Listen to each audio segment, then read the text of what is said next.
नमस्कार, जी न्यूज देख रहे हैं आप। जी न्यूज पर मैं हूं आपके साथ शीरीन। बेंगलुरु दंगे की एफआईआर से एक बहुत बड़ा खुलासा हुआ है और पता ये चला है कि 300 दंगाइयों की भीड़ पुलिस वालों की जान की दुश्मन बन बैठी थी। दंगाइयों ने पुलिस वालों को मारने की एक साजिश रची थी। बेंगलुरु के दंगाइयों की साजिश कुछ वैसी ही थी जैसी कानपुर में विकास दुबे गैंग ने तैयार की थी, यानी बड़े पैमाने पर पुलिस वालों की हत्या। हालांकि दोनों घटनाओं की तुलना नहीं की जा सकती, लेकिन दोनों जगहों पर पुलिस वालों की जान खतरे में थी।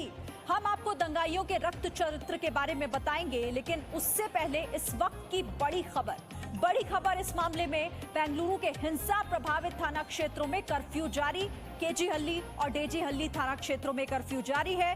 हिंसा प्रभावित इलाकों में आरएएफ, सीआईएसएफ और पुलिस बल तैनात किए गए हैं। रैपिड एक्शन फोर्स ने शहर के हिंसा प्रभावित क्षेत्रों में मार्च किया है। पूछताछ के बाद आरोपियों की गिरफ्तारी का सिलसिला भी जारी है। तो ये बड़ा अपडेट इस मामले से जुड़ा हुआ। रैपिड एक्शन फोर्स ने शहर के हिंसा प्रभावित क्षेत्रों में मार्च किया है और इसे लेकर पूछताछ भी लगातार हो रही है और उसके बाद आरोपियों की गिरफ्तारी का सिलसिला भी दूसरी तरफ जारी है। तो ये बड़ी खबर, बड़ा अपडेट इस मामले से जुड़ा हुआ, क्योंकि एफआईआर दर्ज होने के बाद जिन बातों का जिक्र उसमें किया गया है वो एक बहुत बड़े साजिश की तरफ इशारा कर रहा है।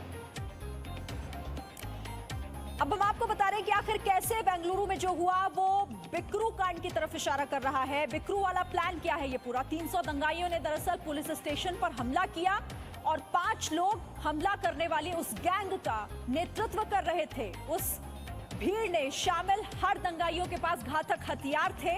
हिंसक भीड़ लगातार पुलिस वालों को गालियां दे रही थी। जो भीड़ थी वो किस तरह से काम कर रही थी आप इसे समझिए। आरोपी को जान से मारने का नारा लगा रहे थे दंगाई। आरोपी को जान से मारने का नारा। भीड़ ने पुलिस वालों से आरोपी को खुद के हवाले करने को कहा था। इनकार करने पर 300 की भीड़ ने पुलिस वालों पर ही हमला बोल दिया। ये 7वीं बड़ी बात इसमें ये, और 8वीं बड़ी बात ये कि दंगाइयों ने थाने में आगजनी और तोड़फोड़ शुरू की। थाने में मौजूद पुलिस वालों को जान से मारने पर किस तरह से उतारू थे। हिंसा के दौरान दंगाइयों ने पेट्रोल बम से भी हमला किया। तो बिकरू वाला प्लान था क्या ये बेंगलुरु में? अब ये बड़ा सवाल यहां पर उठ गया है, क्योंकि ये बड़ा सवाल इसीलिए एफआईआर जो दर्ज हुई है इस मामले में 4 अलग अलग एफआईआर, वो इस पर सवाल उठा रहे हैं। सबसे पहले रुक कर लेते हैं, मेरे सहयोगी जयपाल इस खबर पर और ज्यादा डिटेल्स हमसे साझा करेंगे। जयपाल, पहले अपडेट बताइए, क्या फिलहाल और जानकारी है इस खबर पर?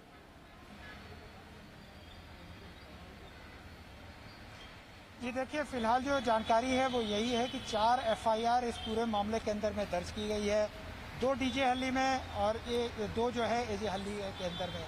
दोनों ही थाना क्षेत्रों के अंदर में भी कर्फ्यू जारी है और आज लोगों के अंदर कॉन्फिडेंस बढ़ाने के लिए या ये बताने के लिए कि यहाँ पर सुरक्षा की पूरी तैनाती की गई है। Rapid action force and CISF, इन दोनों की टुकड़ियों को वहाँ पर तैनात किया गया है। रैपिड एक्शन फोर्स ने बाकायदा पूरा रूट मार्च किया है पूरे दंगाग्रस्त इलाके में घूम करके। और इस बीच जो है थाने के अंदर में जो लगातार कॉम्बिंग ऑपरेशन चल रहा है, जैसे जैसे जानकारियाँ मिल रही हैं उस तरह लोगों को लाया जा रहा है, उनसे पूछताछ की जा रही है और पूछताछ करने के बाद जो है उनको हिरासत में भी लिया जा रहा है। पुलिस अब तक कितने लोगों को गिरफ्तार कर चुकी है इसके आंकड़े हमारे पास देर शाम तक पहुँचेंगे, लेकिन फिलहाल कहा जा सकता है कि 150 से ज़्यादा ये गिरफ्तारियों की संख्या हो सकती है। दूसरी बात, इस पूरे मामले के अंदर में जो है पुलिस ने जो एफआईआर जो दर्ज की है उसमें जो जानकारी दी है उसके मुताबिक बताया है कि दंगा करने वाले लोगों का जो इंटेंशन था वो ये चाहते थे कि जो अभियुक्त नवीन है उसको उनके हवाले कर दिया जाए और वो उसके ऊपर हमला करना चाहते थे। दूसरी ओर उनका अगला निशाना जो है वो पुलिस भी थी, वो पुलिस के ऊपर में भी हमला करना चाहते थे। एक तरह से कई बार ऐसे नारे भी हुए कि पुलिस वालों को पकड़ लो, मार लो। ये सब कुछ एफआईआर में लिखा हुआ है, जिसके अंदर में इन सारे तथ्यों पर जांच होगी। फिलहाल थोड़ी देर पहले वहाँ पर फॉरेंसिक टीम पहुंची है जो अब वहाँ पर जगह जगह घूम करके ये पता लगाने की कोशिश करेगी, सबूत उठाएगी कि दरअसल किस तरह के तत्वों का प्रयोग किया गया इस पूरे दंगा को फैलाने में।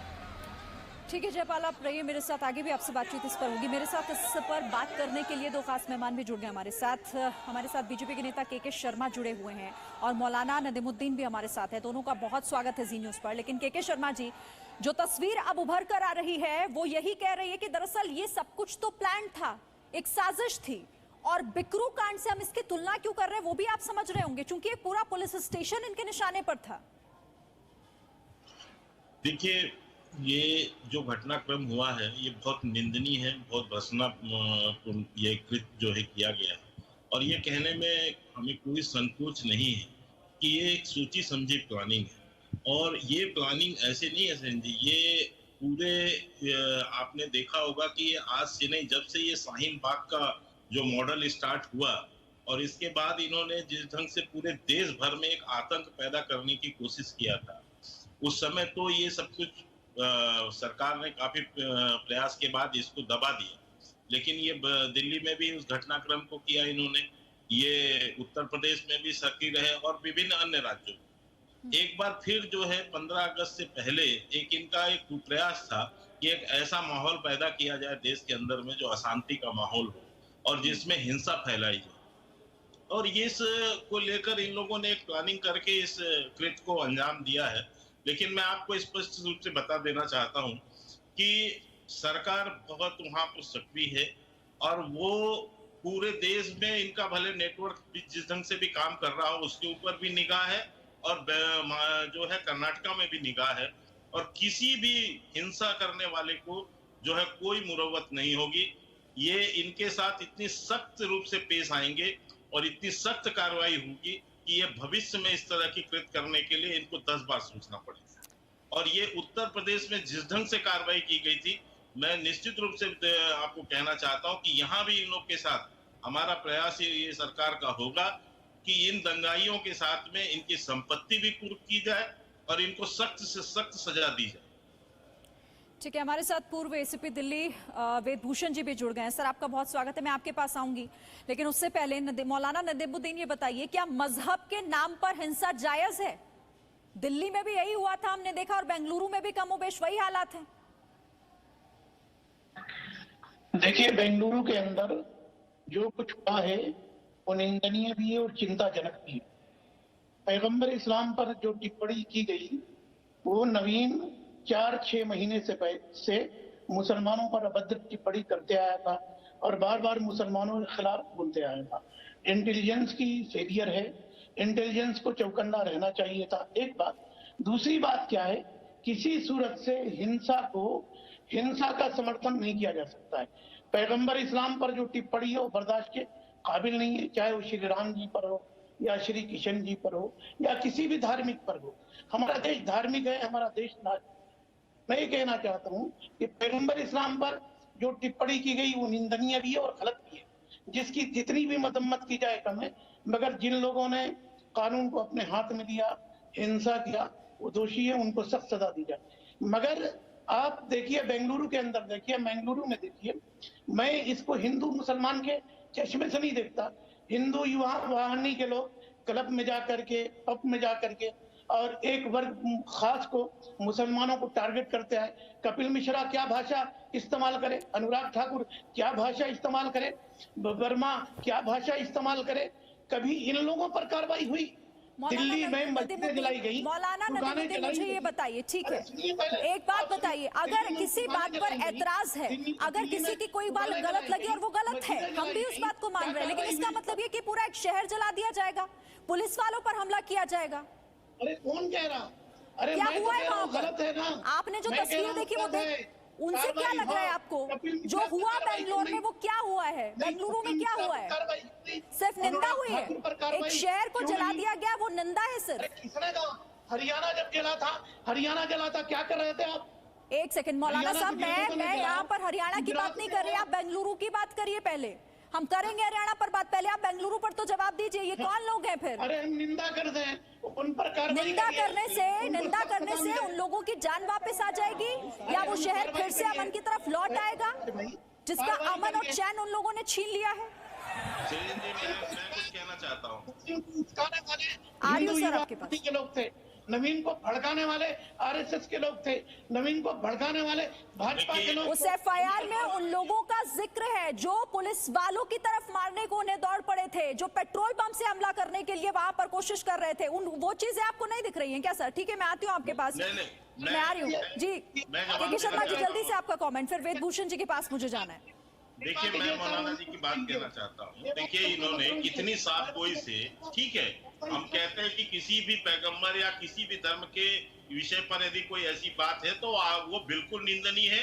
आपके पास कानून है, कानून के अनुसार आप जाकर उस पर जो है रिपोर्ट लिखाकर उसके ऊपर कार्रवाई की मांग कर सकते हैं, और बिल्कुल सही है। लेकिन इसका क्या मतलब है कि आप जो है पूरे शहर को अपने उसमें दंगा पे ले लेंगे और आप ये उसका जो है आग लगा देंगे और सबकी लोगों की जान मारेंगे आप। ऐसे न जाने कितने जो है सोशल मीडिया में पोस्ट, और सोशल मीडिया की तो छोड़ दीजिए, जो अन्य समुदाय के लोगों के साथ में कितने इस तरह के जो है पोस्ट किए गए हैं। तो इसका क्या मतलब, हर जगह लोगों ने हिंदू ने उन्होंने दंगा किया है क्या?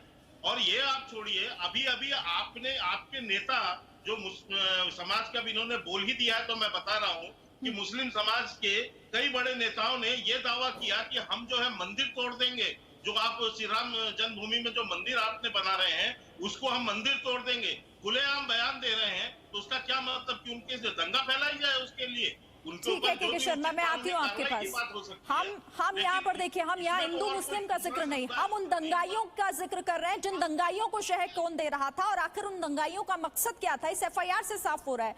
वेदभूषण जी, हमने देखा कि कानपुर में बिकरू में क्या हुआ था, वो बिकरू कांड अभी हम भूले नहीं है, कोई भी नहीं भूला होगा, जब 8 पुलिसकर्मियों की एक प्लानिंग के तहत हत्या कर दी जाती है।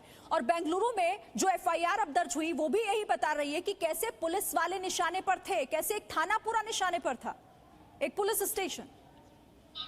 शिरीन, इसमें जो मुजम्मिल पाशा नाम के एसडीपीआई के एक्टिविस्ट अरेस्ट हुए हैं, आपको पता होगा पीएफआई के साथ उनके बहुत नजदीकी रिश्ते हैं। जिस तरह से पीएफआई का रोल अब तो उसमें चार्जशीट कोर्ट में आ चुकी है, पब्लिक डोमेन में आ चुका है कि पीएफआई का क्या रोल था।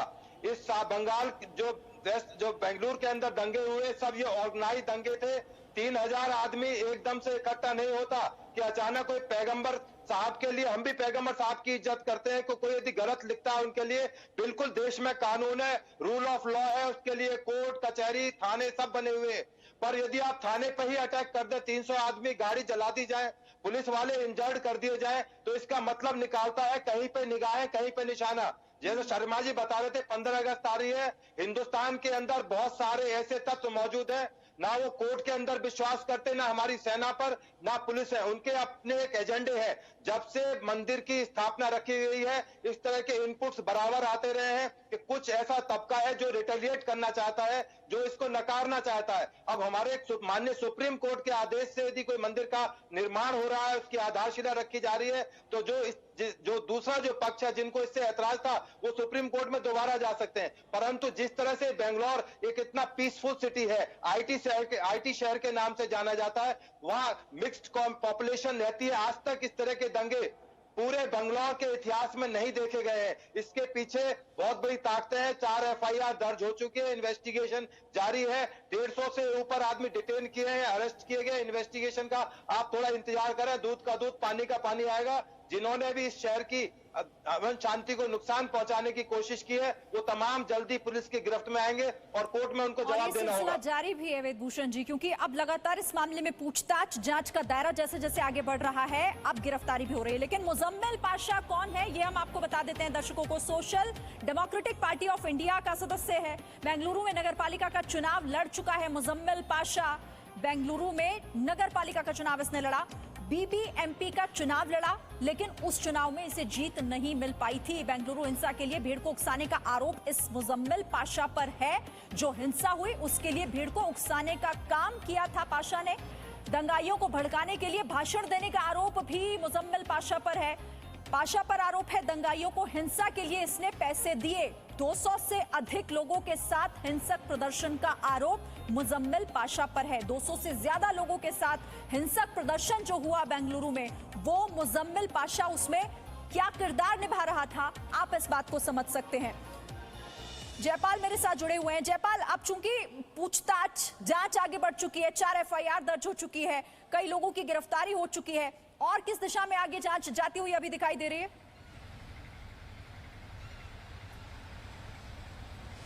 जी देखिए, सबसे पहले पुलिस को ये पता लगाना है कि जिस तरह से, ठीक है, एक विवादास्पद पोस्ट आई थी और उस पोस्ट को लेकर के लोगों में नाराजगी थी। कानून के अंदर में इसके प्रावधान है कि अगर आपको किसी चीज पे ऐतराज है, आप अपना मामला दर्ज करा सकते हैं। और पुलिस की एफआईआर साफ तौर पे लिखती है कि 8 बजे रात में एफआईआर न सिर्फ दर्ज हो चुकी थी, बल्कि 8:45 तक नवीन को गिरफ्तार भी कर लिया गया था। बावजूद इसके वहां पर भीड़ में हिंसा कैसे भड़की? एफआईआर बताती है कि उसके अंदर में कम से कम अलग अलग गैंग बनाए हुए थे और 5 लोगों को उन गैंग का नेतृत्व करने वाला बताया गया है। यानी कि कहीं से कोई लोग आकर के इस जो एक तैयार हुआ था पूरा माहौल, उसका फायदा उठाना चाहते थे और उसका फायदा उठा करके इस तरह की आगजनी की घटना की गई, इस तरह दंगा फैलाया गया, लगभग 200 के आसपास गाड़ियां जला दी गई। इसका मतलब ये साफ है कि इस पूरी योजना के तहत कोई इस पूरे मौके का फायदा उठा करके इस शहर की जो आमो चमन है उसको जो है डिस्टर्ब करना चाहता था। और इसीलिए अब पुलिस की जो इन्वेस्टिगेशन लाइन है वो उन लोगों तक पहुंचना है। जैसा आपने बताया कि मुजम्मिल पाशा एसडीपीआई का मेंबर है, उससे पहले वो यहाँ पर बीबीएमपी का चुनाव भी लड़ चुका है। उस इलाके के अंदर में और उस पूरे जिस वक्त ये प्रकरण हो रहा था वो वहाँ मौजूद था, उसकी भूमिका संदिग्ध हो जाती है। और उसके साथ ही पुलिस पूछताछ के साथ आगे बढ़ेगी कि इसमें और कौन कौन लोग शामिल थे, क्या कोई किसी प्रकार का संगठन या इसके से कोई बड़ी प्लानिंग उनके मन में थी। अब तक इन सारी चीजों पर इन्वेस्टिगेशन शुरू हो चुका है।